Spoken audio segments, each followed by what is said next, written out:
Welcome back to Autistically Accurate and my Pensieve. I bet you're gonna like it. My Pensieve episode 48. Push and pull. How overbearing regulations fuel corruption.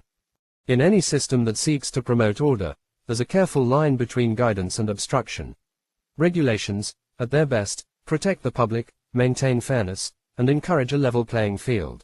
However, when these rules grow excessively stringent, bureaucratic, or out of touch with practical realities, they can stifle progress and provoke the very behavior they seek to prevent.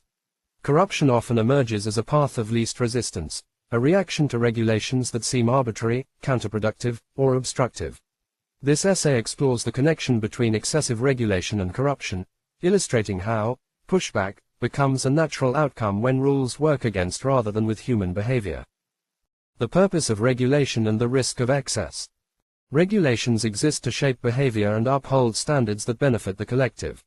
In industries from finance to healthcare, safety standards, ethical guidelines, environmental concerns, and codes of conduct create guardrails that protect customers, employees, and ecology. Without these structures, the door to exploitation and abuse opens wide, as seen historically in unregulated markets where the pursuit of profit trumps safety and integrity. However, there's a tipping point. When rules become excessively detailed, layered with bureaucracy, or designed with little regard for practicality, they can disrupt business operations, slow down progress, and frustrate innovation. In such cases, regulations turn into burdens rather than guidelines, prompting businesspeople to find workarounds simply to operate effectively. The pursuit of progress inevitably collides with regulatory obstacles, and when it does, corruption often takes root as the path of least resistance. Frustration breeds resistance. Enterprising individuals, by nature, aim to solve problems, create efficiencies, and find opportunities where others see roadblocks. When regulations become frustrating enough to feel like stupid obstacles, rather than purposeful guidelines, individuals and businesses may feel justified in bending or breaking rules.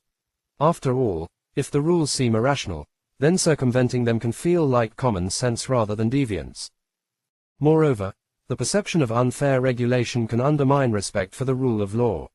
When regulations seem designed more to hinder than to help, it sends a message that the system isn't working for the people it's supposed to serve.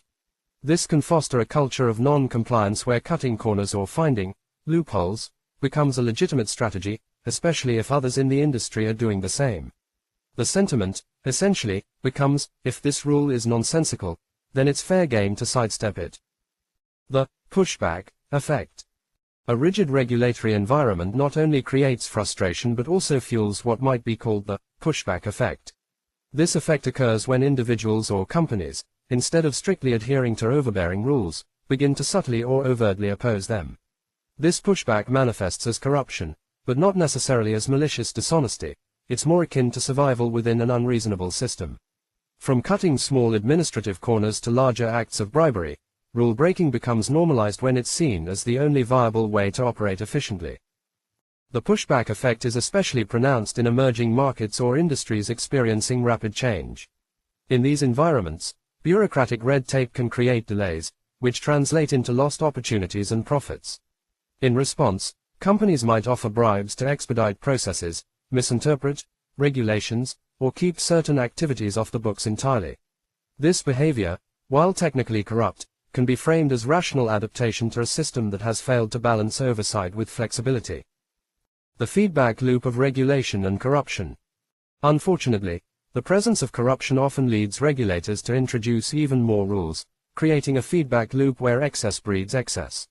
In an attempt to crack down on non-compliance, officials might tighten restrictions, add new layers of bureaucracy, or increase penalties for violations. Yet instead of curbing corruption, this response can further entrench it. The added complexity doesn't necessarily improve compliance. Instead, it gives people more reason to find new ways around the rules. This feedback loop exacerbates corruption rather than resolves it, creating a system where the cycle of obstruction and circumvention feeds on itself. In such environments, businesses and individuals can feel caught between an inflexible regulatory structure and the demands of efficiency and innovation.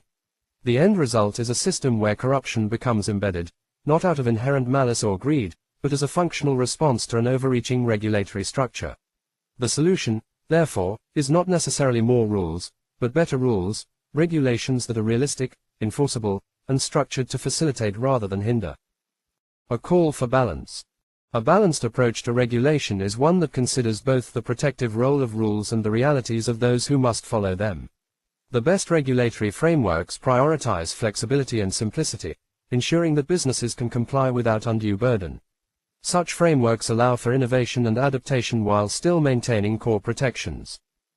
To achieve this balance, it's essential for regulatory bodies to consult with industry experts and to understand the daily realities of those affected by regulations.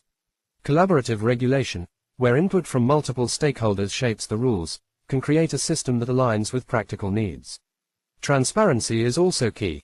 When rules and their purposes are clearly communicated, people are more likely to comply. In the end, regulatory success doesn't depend solely on the strictness of the rules but on their alignment with the world they govern. A framework that respects human ingenuity and enterprise can mitigate corruption, fostering a climate where both progress and integrity are possible. By keeping rules reasonable and responsive, society can build systems that encourage honest compliance rather than resistance. Conclusion. Corruption, in many cases, is less about deliberate dishonesty and more about a natural response to inflexible rules. When regulations feel obstructive rather than supportive, corruption becomes the path of least resistance, a way to push back against what's perceived as irrational or excessive.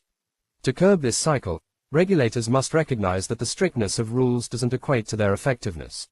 In creating a system that respects the dynamics of progress, innovation, and practicality, society can foster a climate where regulation serves as a guide, not a burden, and where the desire to circumvent rules diminishes in favor of a shared commitment to ethical advancement. Thank you for watching this presentation. I'm confident I will compose and upload more regularly now that I have an AI reciting my script of saved philosophical commentary posts for your edutainment.